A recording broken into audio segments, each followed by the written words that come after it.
Welcome back to another episode of Into the 99, where we've got 99 cards, cause Commander's number one. I have got both Slothy and Sherman with me today. Slothy, how you doing? Oh, I'm doing all right. It was a very long week. I was mostly just kind of sitting down, bending some pipe, and that's about all I was allowed to do. Yeah, I was going to say you were on your light duty stuff, right? Yeah. Light duty drags on so badly. Yeah, and kind of to top it all off, I went in to see the doctor on Thursday. He told me I've got another week. Ooh. Mhm. So you for sure gave yourself like a concussion then. Yeah. You bashed yourself in the head pretty good. Yeah. The Good job. If the concussion leads to more decks like that Hashaton, I'm not gonna hit you with a pipe myself. I really liked that deck. I tried all day I was just like, hey, we need to get more Hashatons. I want to build a few versions of it, so I'm gonna have to order a few of those, and I'll say where we can do that after. But first, Sherman, how are you? Doing better than last week, so yeah, I'm glad to be back recording with you guys here. That's good. It's yeah, you had a rough week. We'll leave her there, but yeah, definitely missed you. So happy that you're back. I'm very good. I really have been having fun for the last day. I was talking to Slothy before we started here, and then Sherman. I just started writing a ton of song lyrics, kind of things, kind of putting a few songs together. So it's been very fun. I've been having a blast doing it, and like I said, I might call in sick to work. I hope no one in my work listens to this, because they'll know. They're not on the Patreon. They don't know nothing. But yeah, it's if you're looking for any of the cards, like I was saying with that Hashaton, I just want to get right into this so we can get it to our topic, because I love it. Go to housecards.ca, promo code IT99. It's going to give you a discount, fast shipping. It's where I'm going to go buy a few versions of Hashaton right as soon as we're done this, because I loved that deck. Put any of your new decks in your AI armor sleeves, and then like, share, subscribe. It really does help us out. Yeah, come hang out on Patreon, build decks with us. That's it. We get into it now. This week we wanted to talk about I really liked before the Signature Spellbook thing, and I kind of brought up to the boys here. I was like, well, what would be in your Signature Spellbook? Like, what would make it up? What are the cards that you are finding you play the most? What are the ones you play the least? And I kind of wanted to just see, because I think we'd all have pretty distinct styles and everything. So it's just kind of that. It's just, I wanted to talk a few of our favorite commanders over the time and go a little deeper into why we like them and the paths you can take on them, kind of thing. So yeah, it's my play style has always been kind of just silly. I'm not really the interaction play style person. I don't police the table. I just kind of play what's fun, and I try and make the games fun for other people. Not everyone plays that way. Not everyone likes that. A bunch of people actually kind of like to have interaction and answers. Not me. Not up in here. That's not for me. But yeah, like instant. Yeah, exactly right. I was gonna say, like, do you guys, like, really quickly? My play style is always more of a group hug kind of thing, but I don't know if all my commanders that I chose for this are. We decided to go with basically a signature spellbook of 8 cards, right?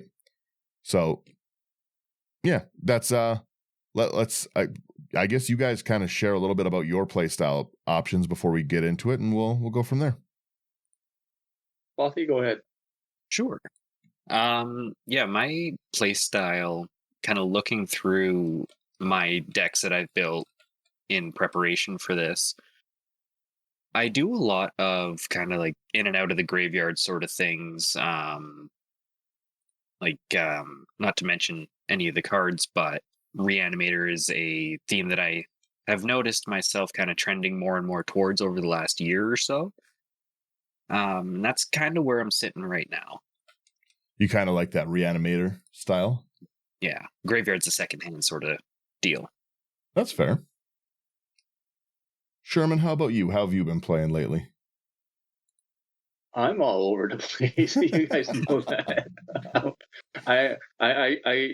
I try to do different things. Like, overall, I like interaction. I'm like the opposite of Daniel. I will be the police at the table. I will try to put a stop to things. I will try initiate things. I'm the one that tends to poke the bear first because I'm just like, you know what? Let's just get this party started. I don't care if I die first. That's never the point. The point is to cause chaos, but calculated chaos. So I like a lot of interactions and everything, and yeah, just go from there. I like it. Let's I guess let's jump into what do we say? Do we want to jump into Spellbook Slothy first and see what we like? Sure. All right. Take us away. Sure. So I'll start off with my. Should we start off with the commanders or the cards? Let's start off with cards. I say. Yeah, cards and then commander. Yeah. Cards. Sure. Save the best for last. Yeah. So I kind of, like I was saying, I looked through a bunch of my decks I've done lately to find cards that showed up more and more prevalently. Yep. So the first one I've got here is Jack-o'-lantern. 1 mana artifact. You can tap it, pay 1 and tap it, sacrifice it, exile up to 1 target card from a graveyard, and draw a card. And you can pay 1 to exile it from your graveyard to add 1 mana of any color. I find that in a lot of the budget decks that I've been doing lately, particularly 2-color ones, this kind of has a lot of what I want. Stops somebody else from recurring things, gets me card draw, filters my mana. Yeah. Yeah. I like that one. It's a cool budget piece. I have seen you using it more and more, especially with a lot of the artifact kind of theme decks that we've been going into. Mm-hmm. But there is a lot of times that I personally don't have an answer to a graveyard card. So just even because this isn't just you're able to exchange this card, right? So yeah, you're able to still have the answer there, or it's a draw a card thing. I like it. Kind of gets you out of a bind if you need to. Yeah, exactly. What would be our next card in your spellbook here? Sure. Next one here is Key to the City. It's a 2-mana artifact. You can tap it to discard a card. Up to 1 target creature can't be blocked this turn. And whenever it becomes untapped, you may pay 2, and if you do, you draw a card. I like getting my guys through. Particularly with one of the commanders I'll be mentioning later. This puts in a decent amount of work and also gets things in the graveyard to get out later. Yeah, I guess if you're going reanimation, throwing things to the graveyard is like an important thing. Mm-hmm. I'm so basic on it. I just wait until turn 1, don't draw anything, throw it out. Turn 1, miss a land drop, discard phage, reanimate, die. It's I got a strange style. What do we got next here? Yeah, next up we've got Officious Interrogation. White and a blue for an instant. Spell cost white and a blue, more to cast for each target beyond the first. Choose any number of target players. Investigate X times, where X is the total number of creatures those players control. This card's an absolute powerhouse. Yeah. It is very, very rare that I've played it and not investigated at least 6 or 7 times. I think the lowest is 5. And then that's in Marnius, so I'm drawing 5 cards as well. There's I play so many decks that have the I can't even think of the name right now. It's Rise and Shine. And I love animating those artifacts and stuff like that. So it's a card I really should start including in decks, because that does make you just a ton of artifacts. Mm-hmm. Yeah, I think on that one that we did in the Calgary event, I got like 43 clue tokens just off of you. Yeah. Well, yeah, if you have like a big token player in your group, it's really, really easy to, like you said, really stock up. But even in a worst case, like 6 mana to get 1 for each player on the board. I guess you can also hit yourself. I've never even considered that. You sure can. Yeah, so even if you're the token player, you can be like, all right. Investigation all time. your stuff. Yeah. And then Officious Interrogation yourself. Yeah. Oh yeah, I guess you could do that. That's funny. The like I said, the Officious Interrogation is a card I'm glad you put on your list. I was hoping it was on yours because I've played with you a fair bit, and every time I have seen you cast that spell, I have seen you having a good time. Yeah. Like it's very rare that you're not really, really enjoying the game if you have this card out. So 100%. It's so much fun. I'm going to skip that one because I want that one to be last. Next one I've got here is Victimize. It is 2 and a black for sorcery. Choose 2 target creature cards in your graveyard. Sacrifice a creature. If you do, return the chosen cards to the battlefield tapped. Such a good card. It's so good. Throwing 1 creature away to get 2 makes me real happy. Yeah. Especially if it's just a throwaway token you just don't care about. It's like, whatever, goodbye, like 1/1 spirit or 1/1 mirror. Yeah, exactly. I'll be getting my Phage back. Thank you very much. I want to find a way to build a functional Phage deck that doesn't just kill me. As Phage as the commander, or? Yeah, probably.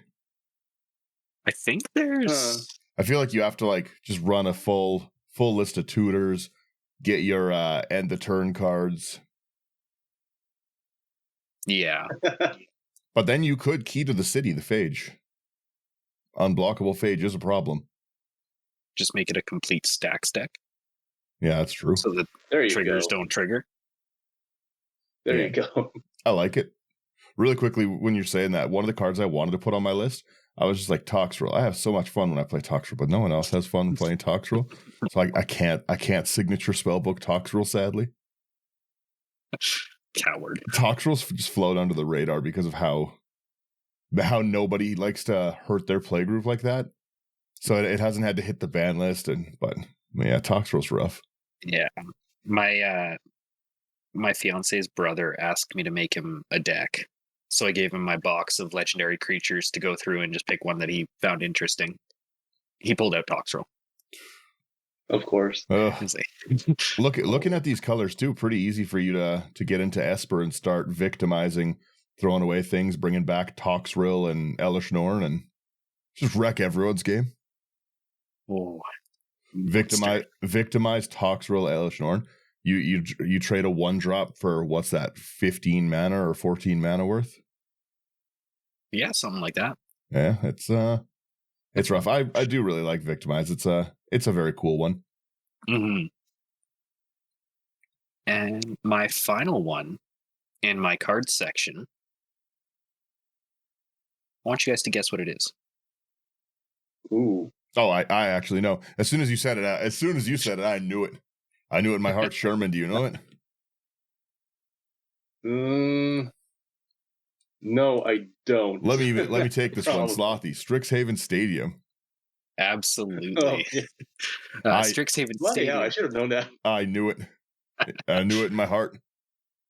It's a 3-mana artifact. Tap it for colorless, put a point counter on it. Creature deals combat damage to you, remove a point counter. Creature you control deals combat damage to an opponent, put 1 on it. And then if it has 10 or more point counters, remove them all and that player loses the game. I never get tired of reading that text box. I like it. That is Strixhaven Stadium. As soon as you said it, I was like, well, why would guess? There's so many cards. What could? And then I was like, I knew it. I knew what it was. I'm not thinking in the morning right now. You've shown me the light on Strixhaven Stadium, and I have been including it in a ton of decks. Perfect. It's a good. I like the 3-mana rocks just in general. I think they really smooth the deck out. Mm-hmm. But yeah, the fact that it's a win condition as well is just really good. Mm-hmm. Yeah, I have loved this card pretty much since it came out, so I'm real excited that people are starting to get turned on to it. Well, there's again, speaking of cards that I wanted to put in, I also considered Firesong and Sunspeaker, and I love playing that because I always gain so much life. It's always a really fun deck that I like to play in big groups. Obviously, it scales better with the more people you play. Mm-hmm. But that's often you can't deal with me because I have so much life. So having Yeah. like cards that have a way to make someone lose, like actually the game, not just an I win that can be stopped, but Daniel loses is always such a good condition to include in the game, even if it hurts me. Yeah, absolutely. It's nice to kind of it feels like it's a half step down from I win cards. Yeah. Because if there's a problem, you can just take them out and the rest of us are still having fun. Yeah, it's not too crazy. Yeah, those are my 5 cards. And then what commanders would you throw in your signature? Like what are your, I guess, what are your favorite commanders is because that's kind of what I think we'd put it in. Mm-hmm. The first one I've got is Derevi Imperial Tactician. There is a there's a reason. I promise. Yeah, it's because you're mean. That's the reason. Green, white, blue for 2/3 legendary bird wizard with flying. Enters the battlefield or a creature you control deals combat damage to a player. Tap or untap target permanent. And you can pay 1 invent to put it onto the battlefield from the command zone. Back when this first came out in 2013, my buddy who taught me how to play Magic got that precon for me for my birthday. That was my first foray into Commander. All right, fair. So this one's kind of always held a special place for me, and I've built it very, very mean and also very, very dumb. Kind of ranging from full stacks, creature combo-esque styles to dinky little bird tribal.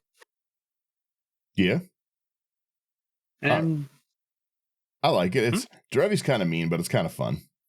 Yeah. There's a definite reason that I don't play it too much anymore. Because you're too mean with it. Yeah, it's like that Green Goblin mask. I see the card sitting there. It's calling to you. Yeah, come on, Torpor. Let's go. I love it. It's really fun. I honestly know you play Derevi and stuff, right?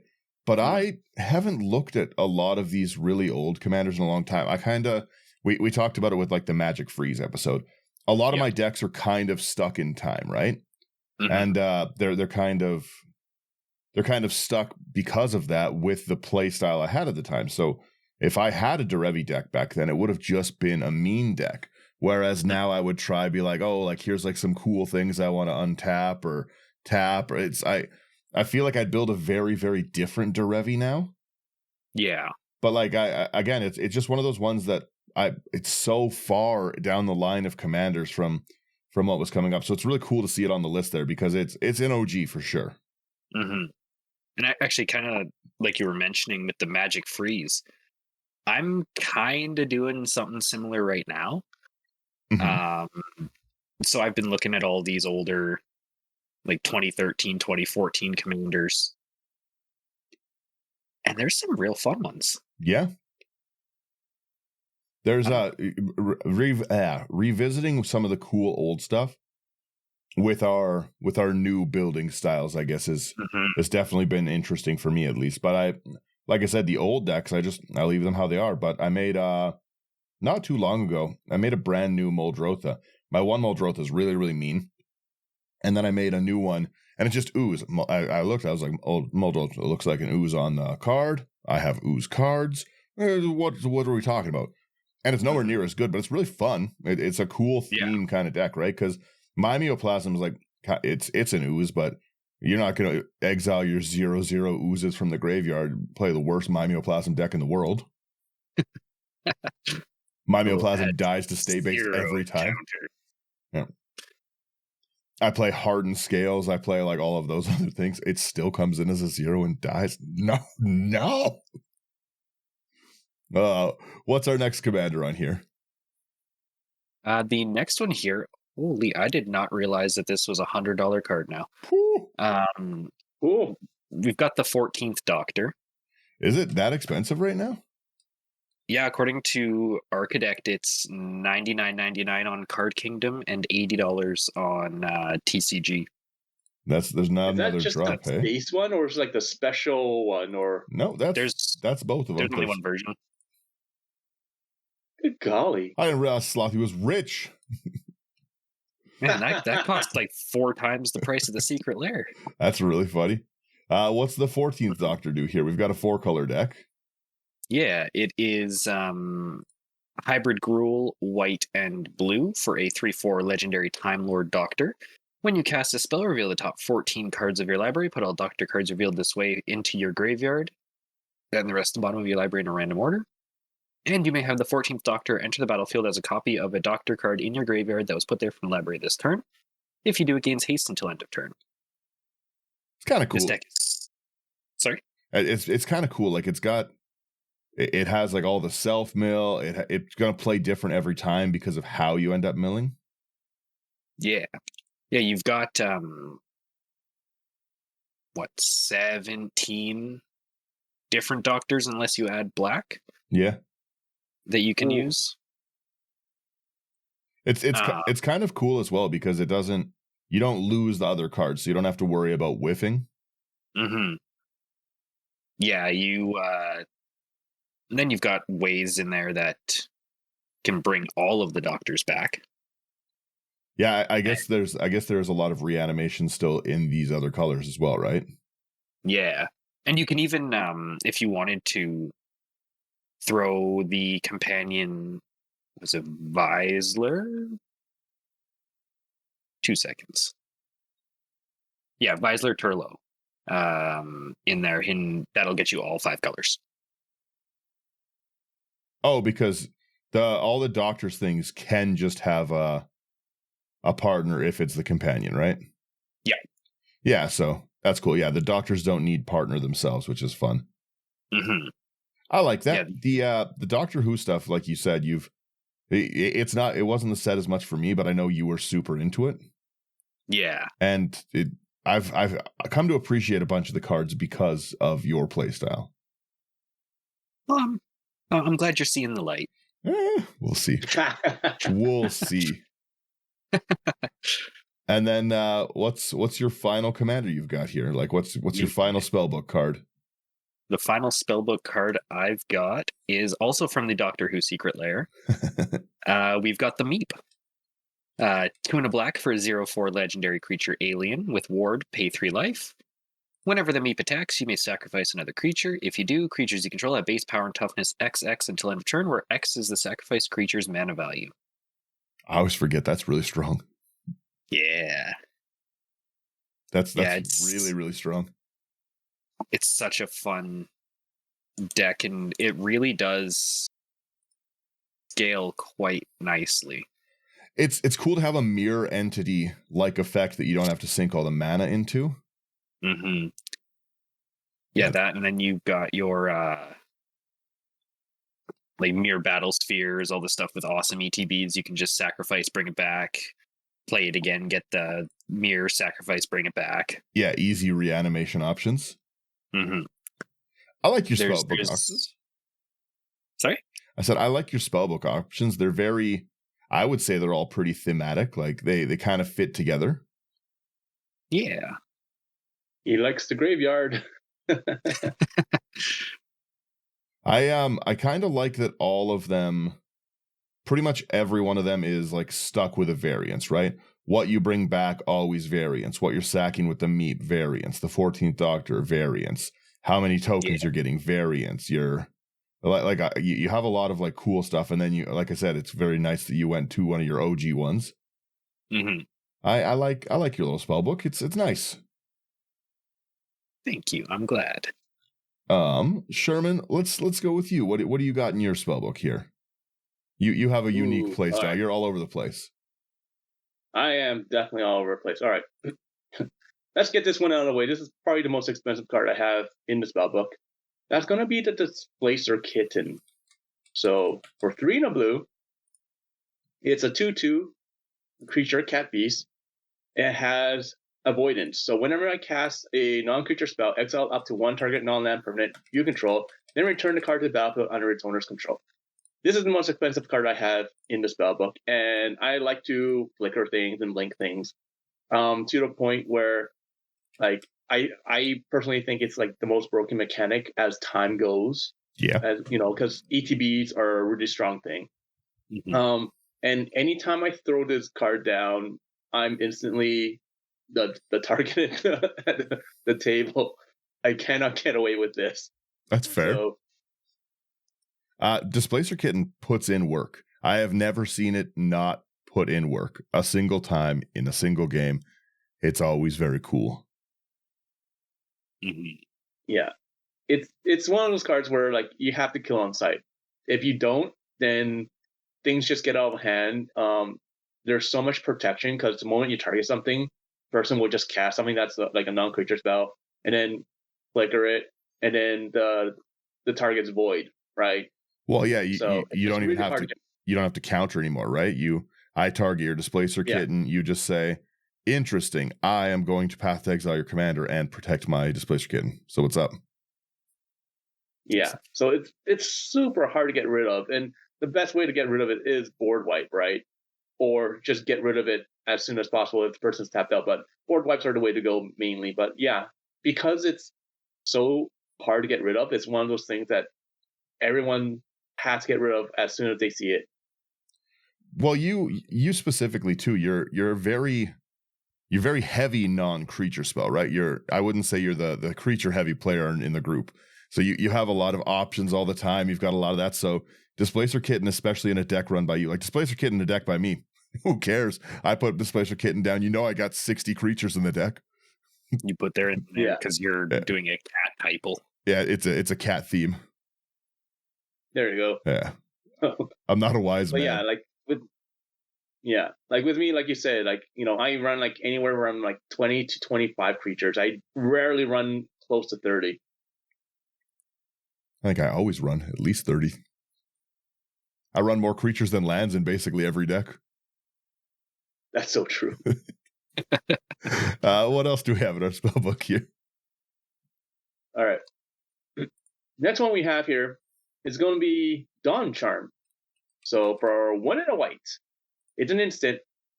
I like the fact that you can choose what you want. So you can choose one. Either prevent all combat damage that would be dealt this turn, so you can fog. You can regenerate target creature, so you're basically saving something. Or you counter target spell that targets you. So that doesn't happen as often, but when it does, it's hilarious. It is a lot of.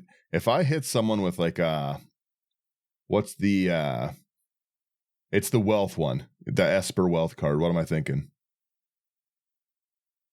Esper Wealth? Yeah, or not Esper. It's blue, black, green, Sultai, and you exile cards from the top. Villainous Wealth. Villainous Wealth. Yeah, there we go. You guys understand how my brain got there. If I try to Villainous Wealth you for 30 and you Dawn Charm me, I'd be devastated. I would be I'd be sad. The best thing about it is that it's in white too, so people don't expect counters. Mm-hmm. Mm-hmm. Well, it's this one, and I think, like it's a specific counter, so like it has to target you, which is fine, but like most of the time it's like you're running a card that's very versatile, so most of the time you're casting this to fog. Mm-hmm. Right? So other times you are regenerating a target creature. It doesn't have to be yours. It could be someone else's. So again, this one really speaks to your play style because of how many options you have with it, right? You can do a lot with it. It fills multiple roles in a deck. And like you said, you can politics with it. You can just say like, hey, I'll save your creature. Just leave me alone. Mm-hmm. Yeah. So, me, like I said, I'm like the police. I like to answer things. I like to initiate things. I like to cause chaos. So this kind of does that. I like it. Let's stick with the theme of counters. Okay. The next card here is a red card. Is Mage's Contest. So it's an instant for 3 mana, 1 double red. Okay. You and target spell's controller bid life. You start the bidding with a bid of 1. In turn order, each player may top the high bid. The bidding ends if the high bid stands. The higher bid loses life equal to the high bid. If you win the bid, counter that spell. This is really fun to play against your brothers because they. I was gonna say every time my brothers they're betting 39 or 40 life and saying, "What's up?" Every time. There's me and my brothers especially. There's it's I think game of chance. Whatever the coin flip one is, where it doubles the damage, or that's you kill us with that card. We won't stop if you play it. None of us will stop. We will die. And the same thing. I'll pay 40 life to Mage's Contest to prove a point. You didn't counter my spell. I killed myself. Yeah. Let it be known I cannot be countered. You still counter the spell anyways? No. Again, another very unorthodox counterspell, a really cool one. The fun with this one is the fact that if you get to counter it and you lose life, fine. But your main goal is to lower the person's life as much as you can, right? Like if you really, really, really need to counter it, you just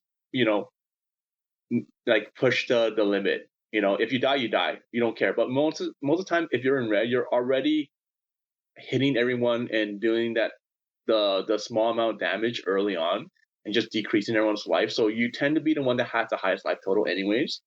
Mm-hmm. So, and this just dominates after that. Once you have the highest life total, you basically like dominate with this card.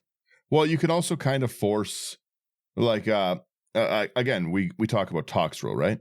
You can kind of force me to make a much more difficult choice of, like, everyone knows I'm going to be the problem if I'm casting a Toxrill. I'm going to be the enemy of the table.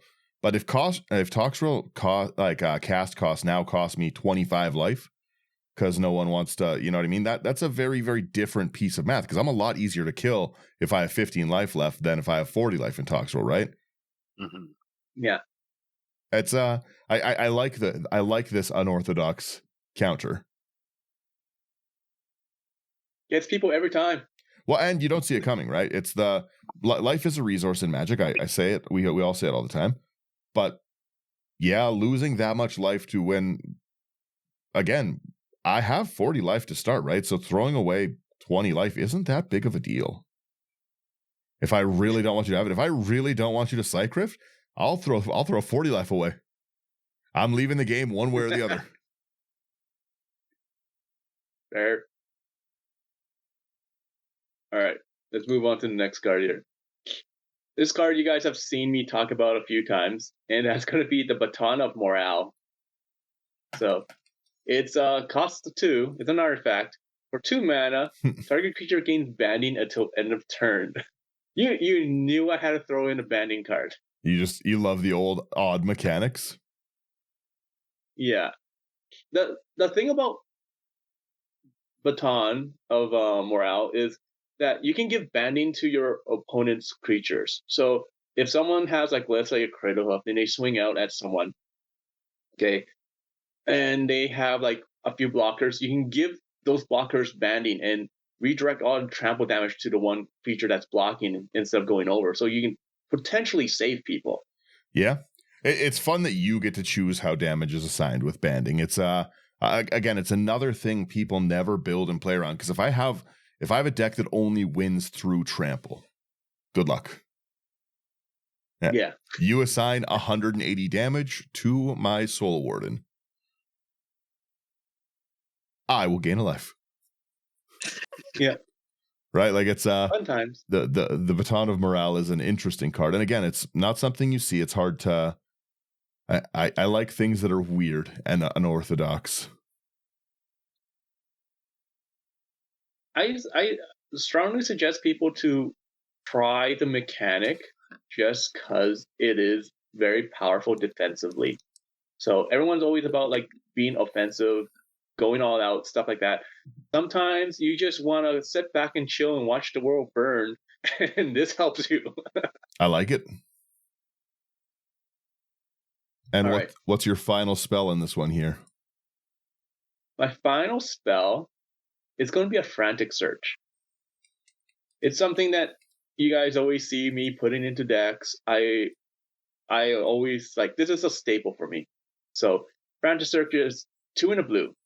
So instant. Draw 2 cards, then discard 2 cards, untap up to 3 lands. So you're basically getting a free card draw. You have to discard 2 cards. Whoop-de-doo. I don't care. It's literally a free spell at this point in time. Yeah. It's free value. It does filter pretty fast through decks. Like, it's perfect for Reanimator strategies like Slothy, because you're throwing stuff into the bin. You know, it's good for digging answers. Like 2 cards is a decent amount. You know, if you're worried about like discarding things that are like that you want to keep, it's fine. Just discard the ones that you just drew. Yeah. You just go from there. Yeah. Yeah, this is a real fun card, especially when you kind of get into the storm aspect of it with Narset's Reversal and where you're constantly untapping. Yeah. Mm-hmm. I just really like it in Riel. Like Riel, also like maybe the Captain Howler, the new one kind of thing, right?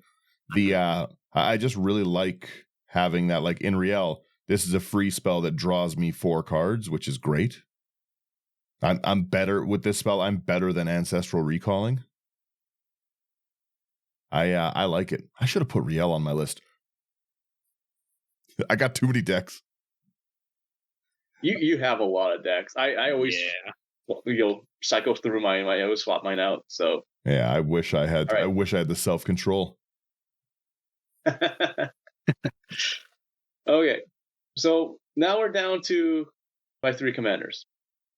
Okay, each one has a different meaning in my life. So the first one is going to be the Locust God. So the Locust God is 4, a blue, and a red. Legendary creature, God, flying, has flying. When you draw a card, you create a 1/1 blue and red insect creature token with flying and haste.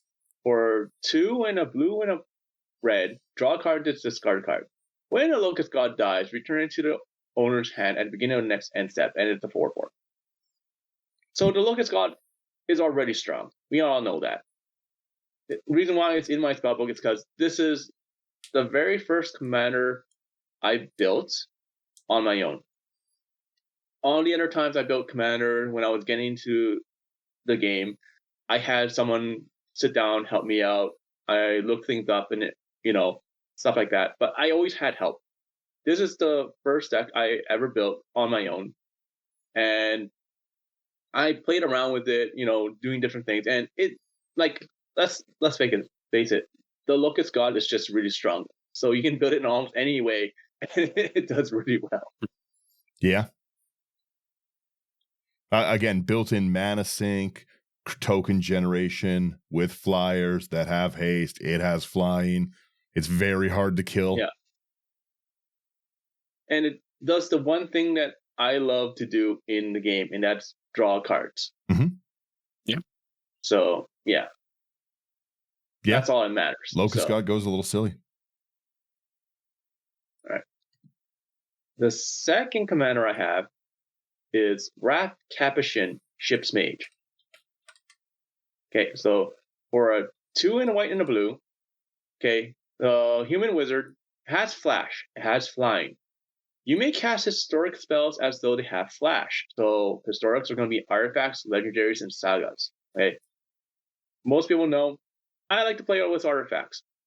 So this is the one commander that I built where I just went crazy, did a lot of mind games. So I would have a Mox Amber in my hand, and I would just hold it until someone cast something, and I would okay, I'll just flash this out, tap it for a blue because Wrath is out, and then I'll cast a Swan Song. So it's a lot of mind games. Now, the main reason why this is also in my spellbook is because this was the last commander I ever played with, where I played with infinite combos. This was the end. So this ended my saga of just doing nothing but racing to get to my infinite combos and winning. And I think at the time when I had this deck, I had like something stupid, like 8 different infinite combos in the deck. So Jeez, who hurt I you? was basically done. I like that. So this is what ended your arms race. This is kind of what ended the arms race. Actually, the next card actually what truly ended it. But this was like at this point in time, I actually considered quitting Magic Okay. because it was not fun for me. But this Everything was was too hard. basically, yeah, it pushed me to the point where I'm always racing and everything. I still love this card. I still, love playing with Wrath. I would still build it, but just without infinite combos. And like I like it because of all the mind games you can play, right? My last commander. This one's a long-winded one. And that's going to be Psy Master Thopterus. This card is my special card. It is what you call a namesake card. So my Chinese name is Sai Man, Sai space Man. So last name is first, so Wang Sai Man, Wang Sai Man. Okay. So this is my namesake card. I like this. This card came out after. Sorry? I said I like that a lot. That's very cool. Yeah. So this card was special for me because this came out after Dominaria pretty much when I was trying to build new sets. So Wrath came out, built it, getting sick of it. Psy comes out. I'm like, okay, I want to make this special. Okay. But at this point in time, I'm like debating, like, oh, I don't really want to spend more money doing something that going infinite and everything. It's really boring for me. I don't know what to do. Then I discovered Loaded Ready Run and how they play with different themes. So Psy was what made me go into book Tribal. Because if you look at the lower left side, there's books and there's papers and everything. Mhm. So I'm like, okay, I want to write a story. Psy does that because what we have is we have a stack of cards, and that's the library. Okay, what's in the library? Well, books and paper and all that stuff. So I wanted Psy to be digging through the library to search for answers. Okay. That's where my idea of book Tribal came from. I wanted to tell a story that way, where I'm like, okay, where can I find the things that I need to win? This also led me to care less about winning and more about actually having fun. Because I didn't care about the infinite combos anymore. I cared more about trying to figure out how to make something like this work, right? It is like the thing that I wanted to really show why I cared about this card. Like it's my namesake card, like I could put myself into this and be this, right? So I started off like with just going through and learning, like going through every single picture in every single set for every single blue card and artifact, and it took me ages. It took me a long time, but this is how I also learned to, one, search for cards better, Yeah. and two, like like understand certain like themes and mechanics and everything, and just go from there, and then like try to focus fire on things. So like it taught me how to build jank. I learned that card draw is what really helps the most, because when you have no card draw, you're just drawing a card and staying past most of the time. It taught me how to ramp, because back then there weren't many cards that had books in them. Yeah. And so I had to Mhm. diverge a little bit and be like, okay, maybe it has books, but also things like scrolls or pieces of paper, things like that, things that you would find in a library. Okay, so like it allowed me to go dive into things like using like Sisei's ring, where it shows like a map. Oh no, I had to look, like it took me a long time to find Metalworker, because in the back background on the left side, you see a book, and everyone's like, the moment they see Metalworker, it's like, oh my god, this is a really strong deck because that's like $140 card. I'm like, no, this is like a power level like about 2 back then, right? Bracket when 0. like 1 to 10. Yeah, it was really bad. Like, Daniel, this was the deck that introduced me to you. I was gonna say I wanted to jump in, but I was waiting. I was gonna say this deck was the beginning of the end deck for me because I was playing the first game I ever played with Sherman. We were playing I think it was a 6-man game, and I was playing Muldrotha, one of my highest power decks at the time, where I'm recycling Lionized Diamond.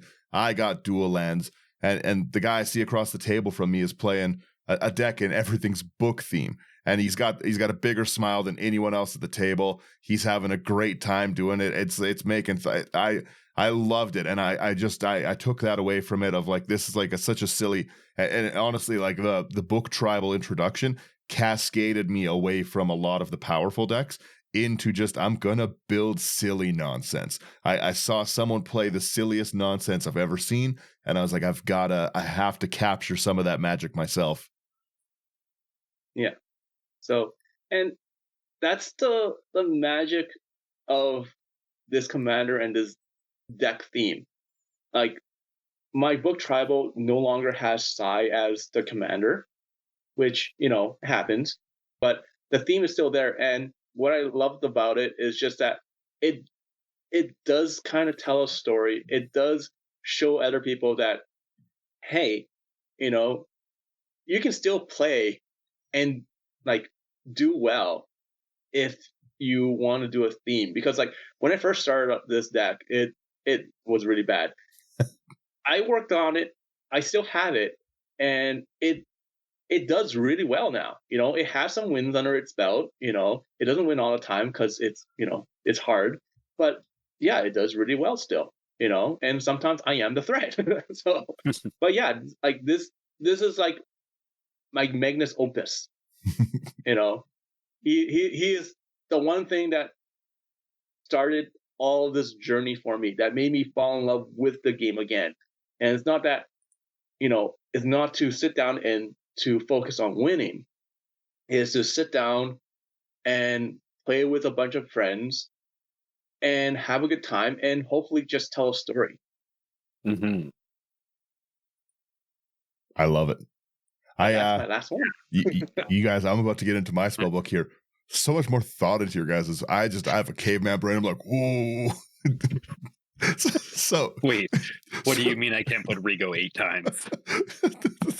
So I'm just saying in advance, if everyone who's listening has enjoyed these personal stories, I don't have my brain's not good enough for that. Oh wow, like I said, I really like that.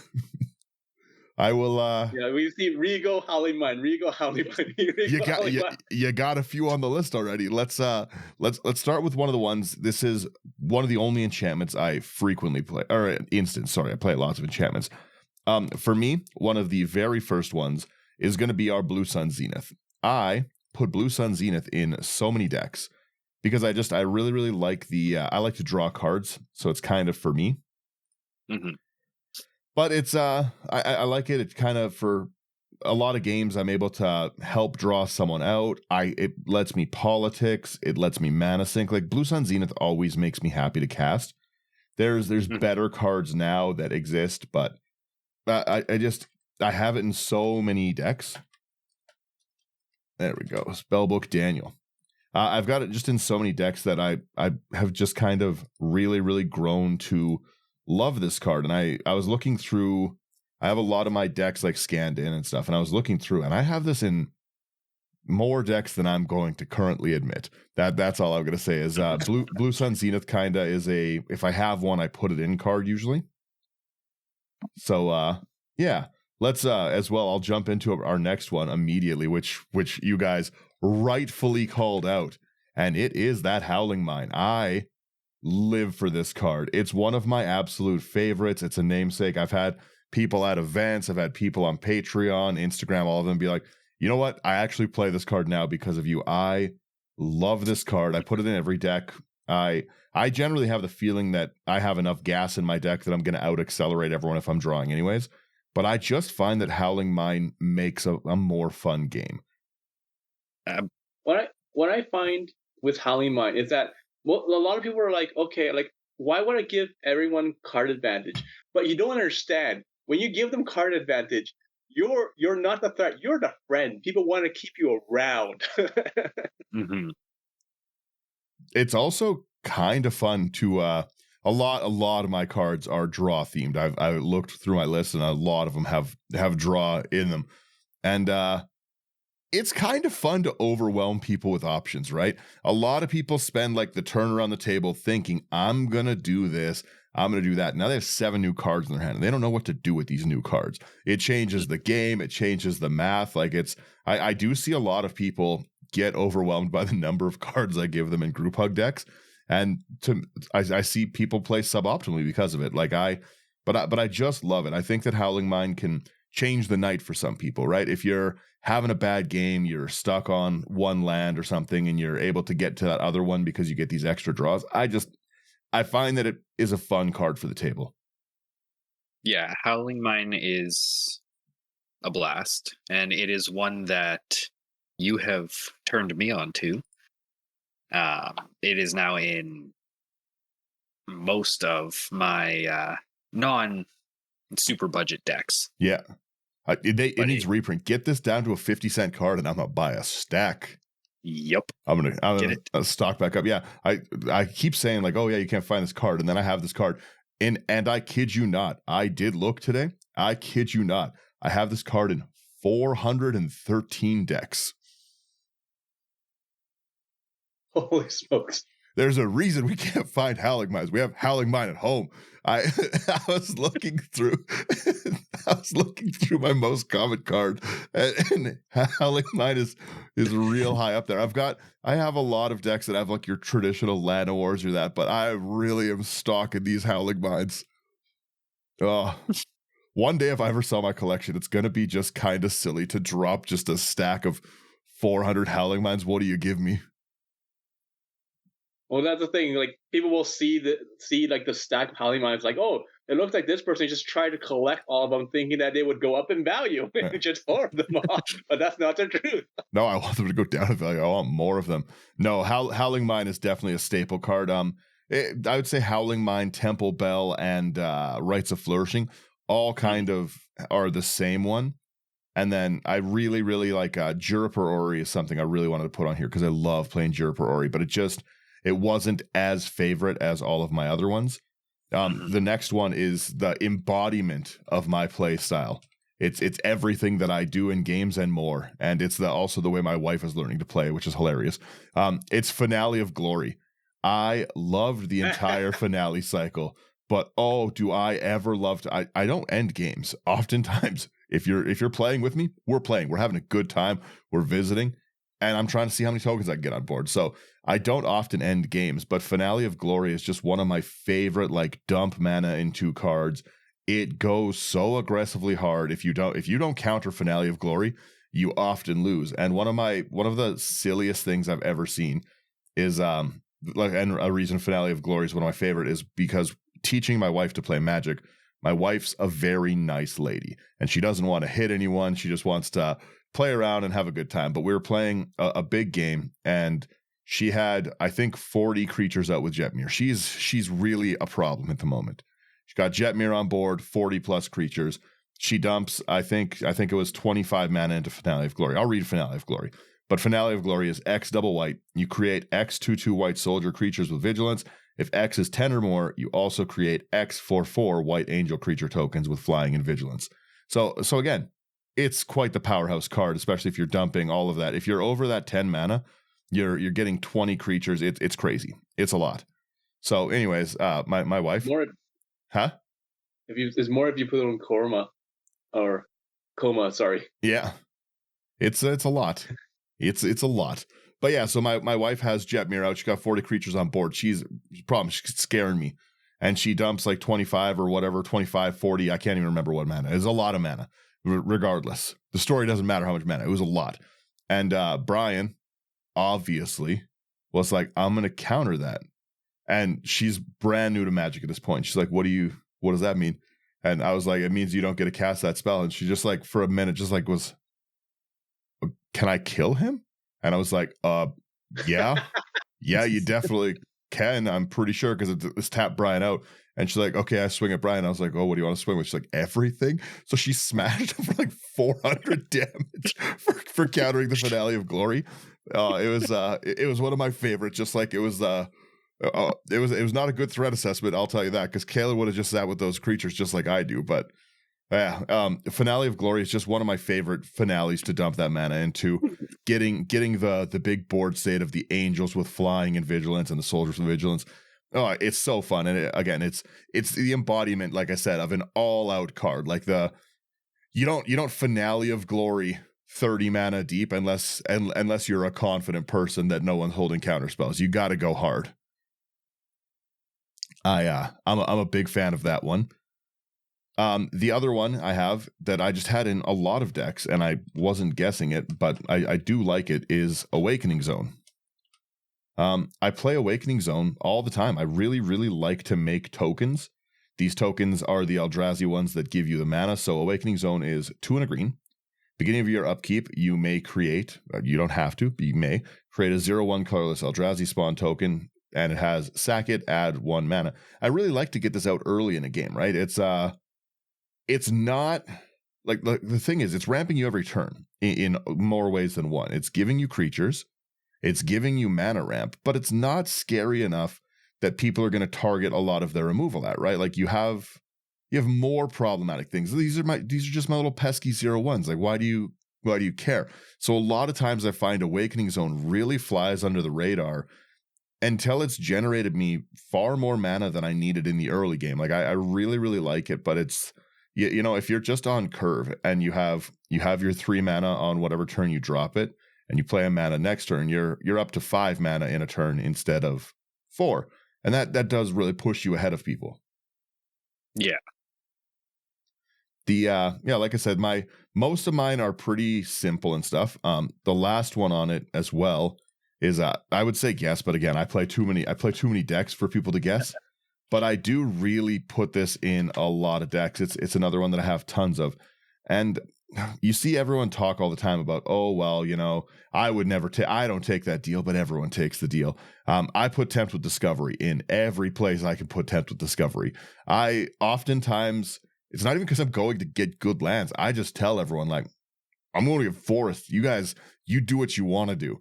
I really like to cast Tempt with Discovery because, again, number one, I like to ramp. And a lot of times when I play this is 4 mana for 4 cards. Tempt with Discovery is 3 and a green.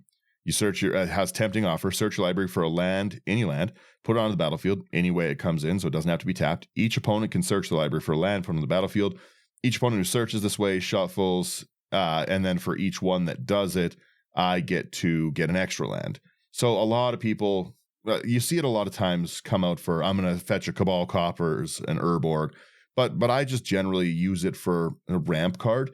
And for trying to, again, help people have a good game, because I tell people, I'm like, I'm already going to get the best land in my deck. Whatever one I want to get, I'm going to go. If I want an Urborg, it's already coming out. So you guys are just hurting yourselves at this point, right? I love the politics with this card. I love to convince people to take the deal. And I just really have fun playing with Tempt with Discovery.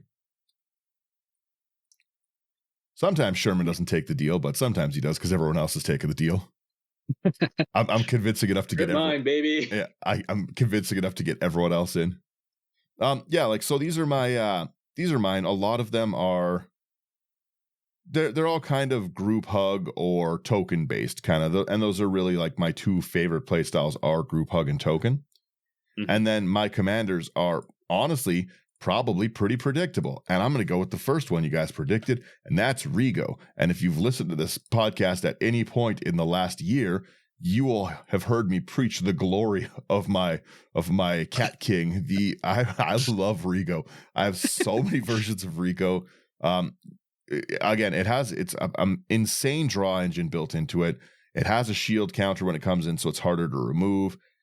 It's playable in so many color pairings for a Bant commander.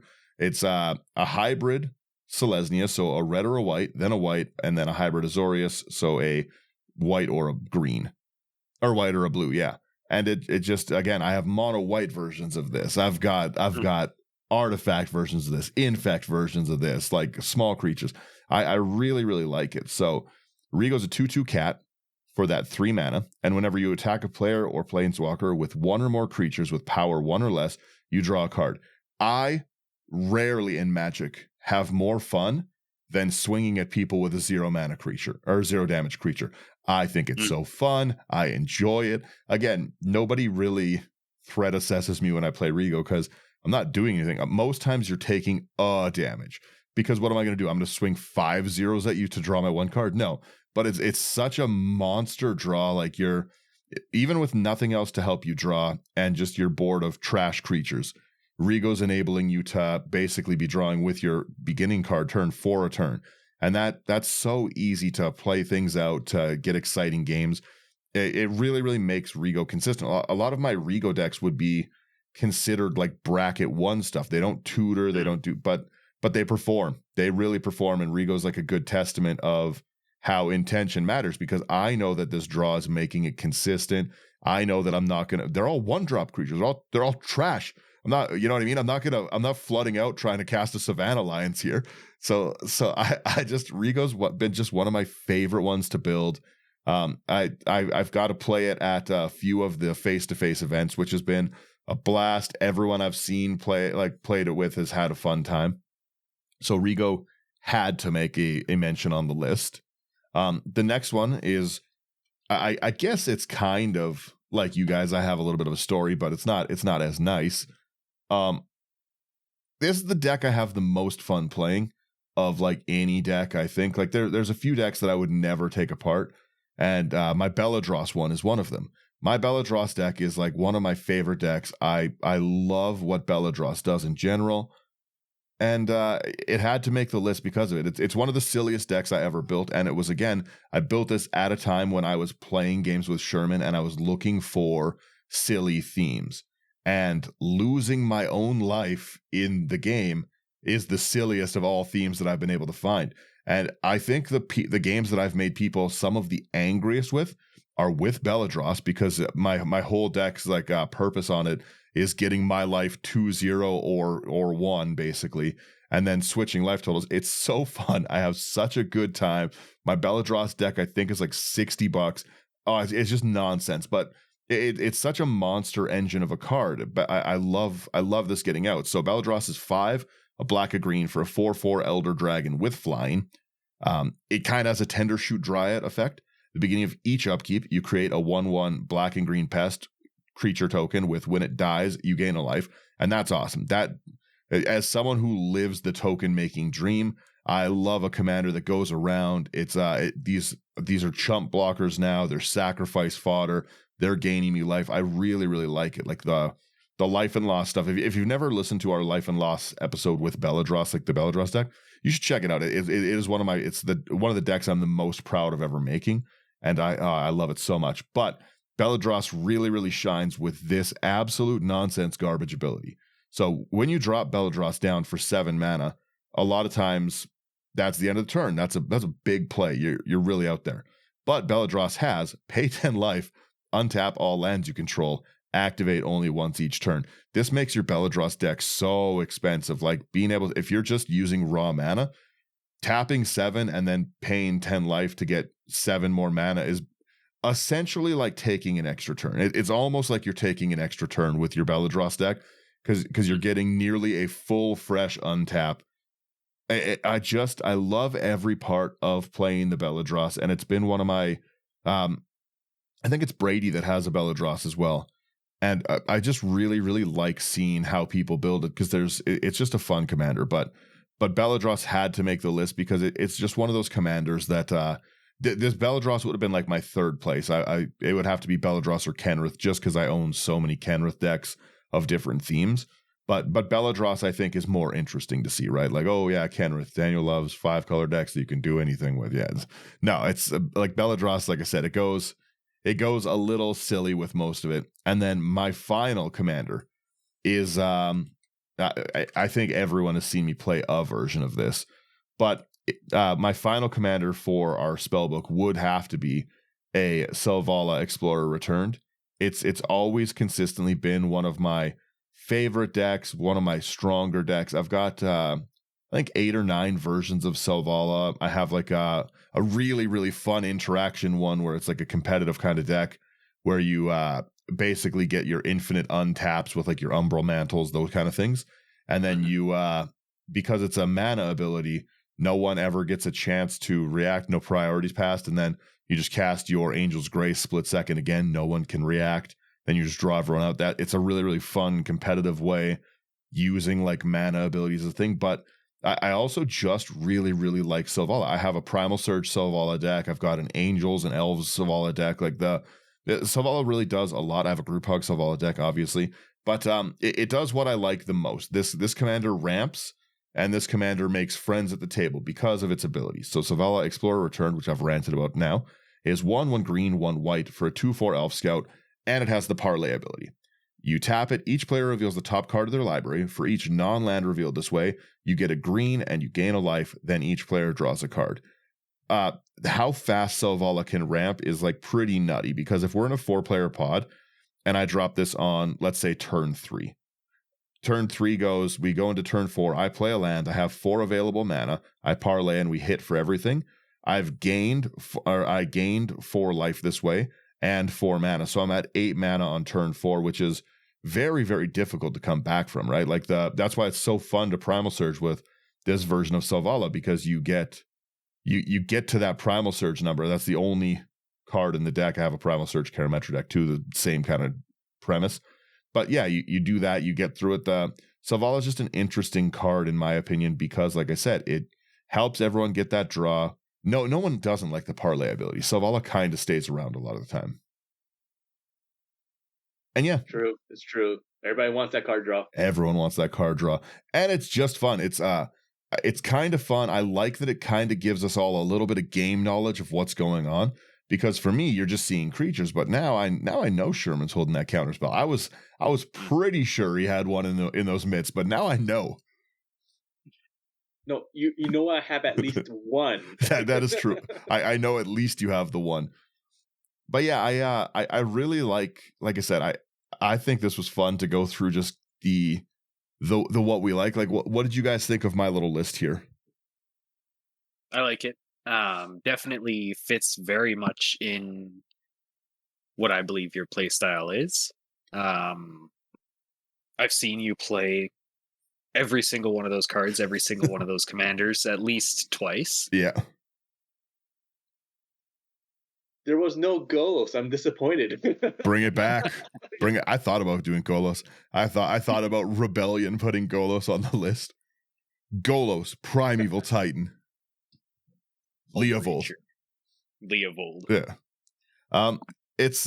I think this one does really show my playstyle. Like I said, a lot of it is like either generate like a big advantage tokens or kind of a group hug thing. I really like a lot of the group hug stuff. And I apparently really like to draw. That's what I'm kind of discovering about myself, is draw from the command zone is like my favorite thing to have enabled. Well, like, yeah. I find you like draw because you like throwing down as much as you can and just building a giant board state and be like, okay, you guys can't touch me and I can't touch you, but check this out. I can't. Yeah, that's why I don't like when people take my cards, or I don't like playing against discard. I want these cards out. Please let me have them. And for everyone listening, this is how I came up with the concept of throwing in like 5 board wipes against Daniel. A lot of people really kind of just leave me alone for too long. I'm pretty good. I'm pretty good at the whining part of like, you guys, I'm not even being a problem. Seriously, I'm serious, guys. Just leave me alone, please. You're bullying me. But everyone who plays with me consistently knows they know that a lot of times I'm gonna threaten you. I'm gonna say like, you do that, I'll kill you. That's gonna happen in a game and stuff. And I get to bully a lot of people out of that. Everyone else is like, oh yeah, Daniel's gonna kill me. Okay, and then the next turn I'm like, Slothy, you're dead next. I'm coming for you. So it's that's kind of my play style. But yeah, a lot of times, like you said, running board wipes is pretty good against me because I'm all gas. I'm not protecting a thing. Yeah. Yeah, I got So crazy. Howling Line in a lot of decks.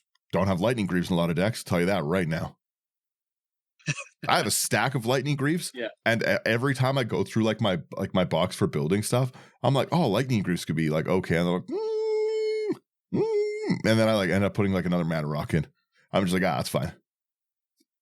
Because it's more fun just throwing stuff down and watching people try to get rid of things. Pedal to like protection Yeah. is nice, but when you don't care about winning, you just care about having fun. You don't care if your stuff dies. Pedal to the Metal Magic is entertaining to play. I will say this at least.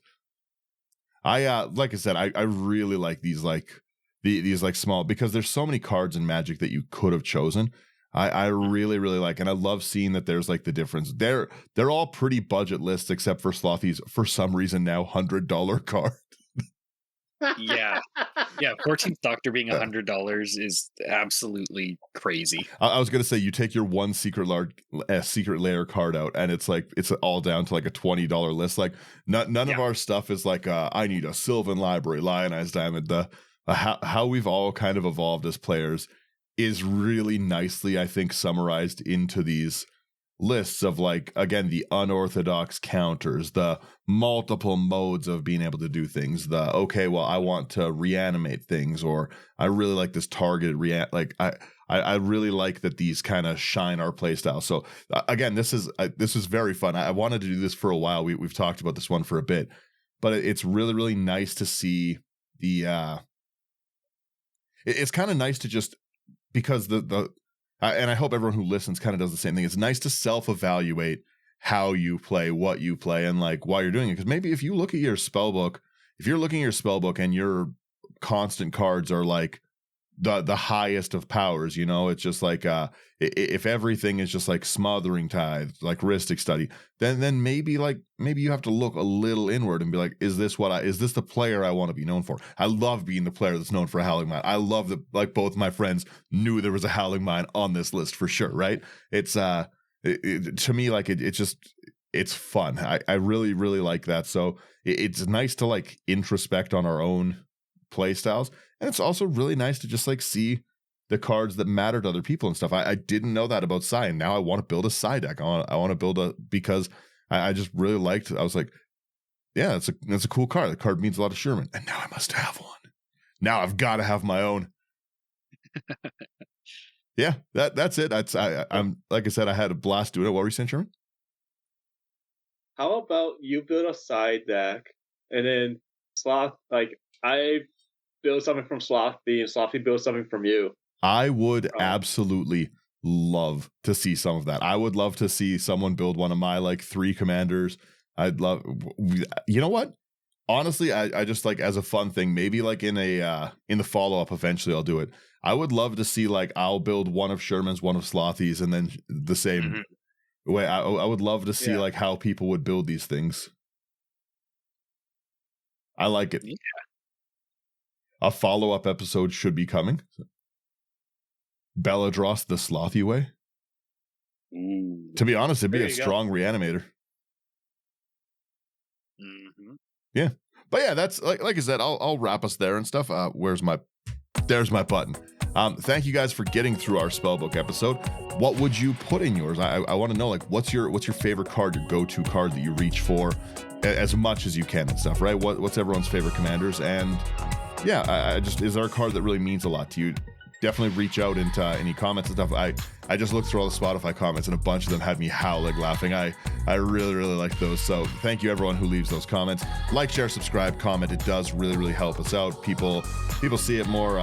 Really easy to get a hold of us on Instagram or any like the Spotify, Apple like I don't know if Apple has comments, but Spotify comments, like YouTube comments, any of those things are very easy.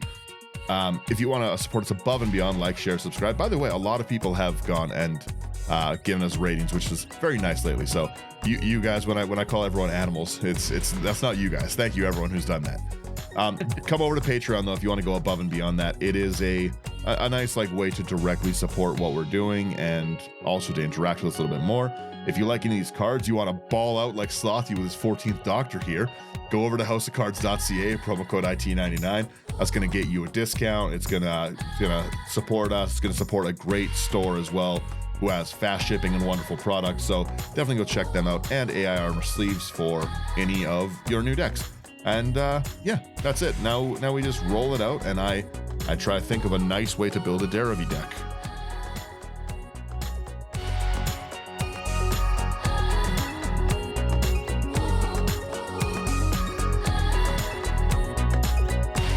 I can't think of one, to be honest. Bye-bye. Later. See you later.